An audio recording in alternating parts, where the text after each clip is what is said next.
Gottfried Wilhelm Leibniz, a German polymath, stands as a towering figure in the history of mathematics. Born in 1646, Leibniz's intellectual prowess spanned philosophy, mathematics, logic, and more. He's often credited, alongside Isaac Newton, with independently inventing calculus in the late 17th century. Leibniz's contributions to calculus were profound and far-reaching. He developed a powerful notation system, including the integral sign and the differential symbol, d, which remain in use today. Beyond notation, Leibniz made fundamental discoveries in differential and integral calculus. He formulated the product rule and the chain rule for differentiation, essential tools for finding the derivatives of complex functions. In integral calculus, Leibniz's work laid the foundation for understanding the relationship between integration and differentiation, culminating in the fundamental theorem of calculus. His ideas continue to inspire and drive advancements in mathematics and related fields to this day. Before we delve into the intricacies of Leibniz's integral rule, let's first establish a solid understanding of integral calculus.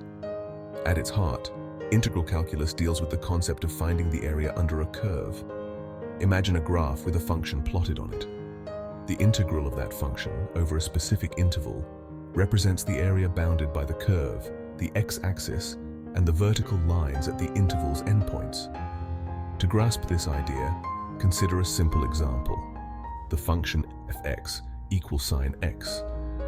If we want to find the area under this curve between x equals sine 0 and x equals sine 2, we can visualize it as a right triangle. The base of this triangle is 2, the interval length, and the height is also 2, the value of the function at x equals sine 2. Using the formula for the area of a triangle, 1/2 times base times height, we get 1/2 times 2 times 2 equals 2. Therefore, the integral of fx equals sine x from 0 to 2 is 2. For more complex curves, we can approximate the area by dividing the region under the curve into smaller rectangles.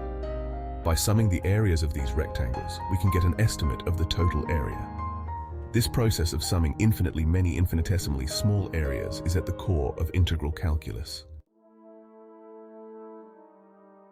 Leibniz's integral rule, also known as the Leibniz rule for differentiation under the integral sign, is a powerful mathematical theorem that allows us to differentiate a definite integral with respect to a parameter. In simpler terms, it provides a way to find how the area under a curve changes as we vary a parameter that affects the shape or position of the curve. The rule states that the derivative of a definite integral with respect to a parameter is equal to the integral of the derivative of the integrand with respect to that same parameter.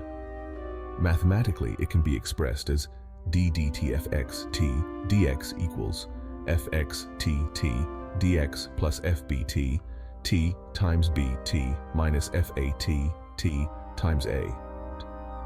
It tells us that we can interchange the order of differentiation and integration under certain conditions. This ability to switch the order of these operations has far-reaching consequences in calculus and beyond. Leibniz's integral rule finds applications in diverse areas of mathematics, physics, engineering, and economics. It allows us to solve complex problems involving integrals that depend on parameters. To truly appreciate the elegance and power of Leibniz's integral rule, let's embark on a step-by-step journey through its derivation. Consider a function ft, defined as the definite integral of another function fxt with respect to x, where the limits of integration, at and bt, are also functions of t. We can express this mathematically as ft equals sine fxt dx. Our aim is to find the derivative of ft with respect to t, denoted as ft. Using the definition of the derivative, we have ft equals sine lim h0 per h. Now let's substitute the integral definition of ft into this expression. Ft equals sine lim h0 fx t plus h dx fx t dx per h. To proceed, we'll employ a clever trick, adding and subtracting the integral of fxt over the interval.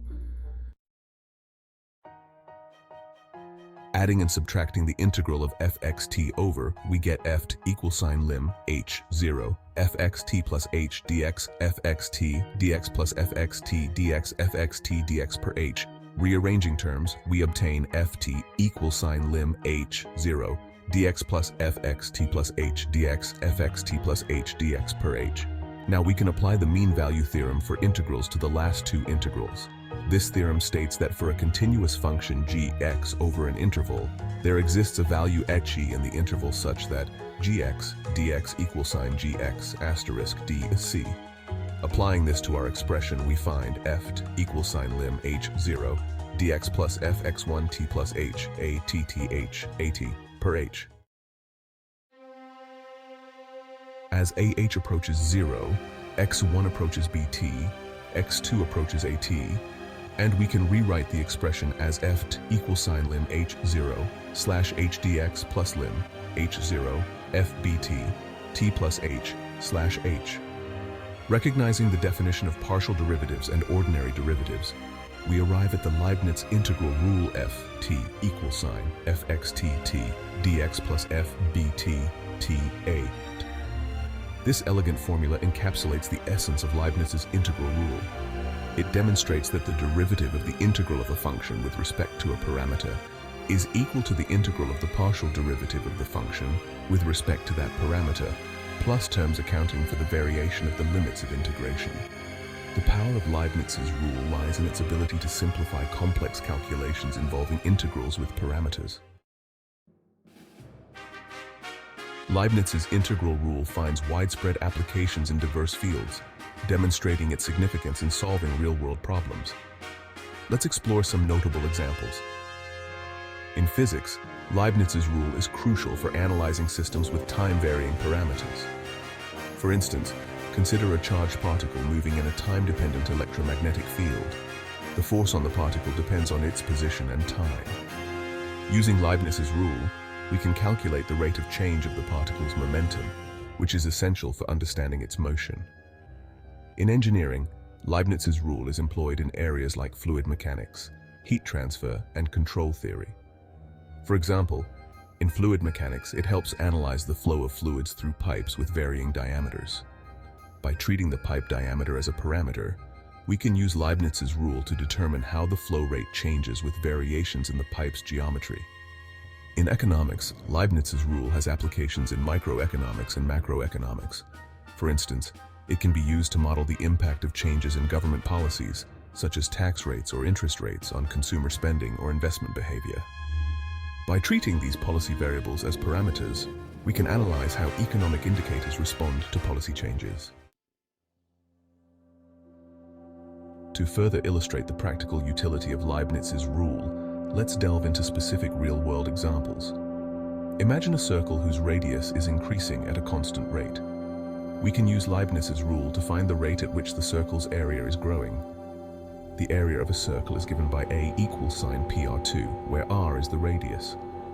Applying Leibniz's rule, we can differentiate both sides of the equation with respect to time, t, to get dA dt equals sign 2 PR doc or dt.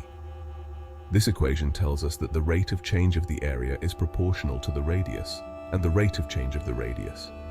A simple pendulum consists of a mass, bob, suspended from a fixed point by a string. The motion of the pendulum is governed by a differential equation that involves the angle of displacement, the length of the string, and the acceleration due to gravity. Leibniz's rule can be used to solve this differential equation and determine the pendulum's period, time taken for one complete oscillation. In population dynamics, Leibniz's rule is employed to model population growth with varying birth and death rates.